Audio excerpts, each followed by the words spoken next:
Mga kananay, nagpa-deliver ako. Kumusta po ang ating araw? Nagpa-deliver ako mga kananay ng vacuum. Ang ganda ng vacuum na to. Maliit lang siya pero satisfied ka. Yung aking ginagamit ganyan dati. Ganyan ang ginagamit ko. Nakikita nyo naman yan, di ba? Ang problema, bumagsak. Bumagsak mga kananay. Kaya nabasag yung kanyang pinaka-lock. Kaya hindi ko na maiayos. Ayan, nag-order ako. Pinaanuhan ko ng dapat nga ako dalawa pero nag-try muna ako baka maling store ang napuntahan ko. Pero ayan, dumating naman tama-tama. Hindi ako nabudol kasi last week nga mga kananay, nabudol ang kananay nyo ng 800 petot lang. Ang sakit-sakit sa alam nyo ba mga kananay, nabudol ako ng 800 pesos. Kasi si Mr. may nakursunadahan na jacket varsity. Ang ganda niya, ang ganda naman talaga. Ang problema nga lang, ay nako, talagang manggigigil ka. Manggigigil ka kung kayo ang naabutan ng 800 pesos. Ang ganda nung in-order ni Mr. sa dahil nga plano namin magpabikol. Sabi niya, kung bumili daw ako ng jacket niya. Ngayon, nakita namin sa Facebook yung style varsity na na jacket. Nagkurso na dahan niya. Kulay brown. Ang problema dumating sa amin mga kananay. Alam niyo kung ano. Ukay.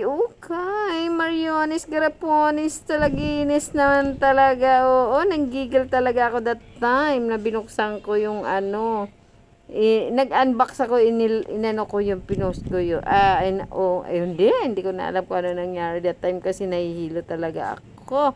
800 pesos ba naman mga kananay, di ba? Hindi biro yun. Maghapon ko ng budget yun sa pagkain namin. Ayun, kaya ayun ako mag-order na yan. Dahil nga nabudol na nga. At ito na nga, ayan, ang layo na narating na, ang dami daw. Kaya, ang ginawa ko, isa lang ang binili ko doon sa vacuum na yun. At ito na nga mga kananay. Alas 5 ng hapon, nagpasama ako kay Anakas. Punta kami ng Robinson. Bibili kami ng regulator ng aming gas. Gawa yung aming regulator. Okay pa naman, kaya lang naglulos na yung kanyang hose sa likod. Kaya sabi ni Mr. palitan na daw lahat, baka kumapano pa. Kaya inutusan kami at napunta nga kami. Ba't kami napunta dyan sa wine na yan? Naghahanap ako ng Red Moscato na Carlo Rossi. At hindi ako nakakita. Iba ang nandito. Sabi ko ayoko niyan. Hindi mapakla kasi sa akin yung na yan. Masarap yung Red Moscato na na red wine. Ayan.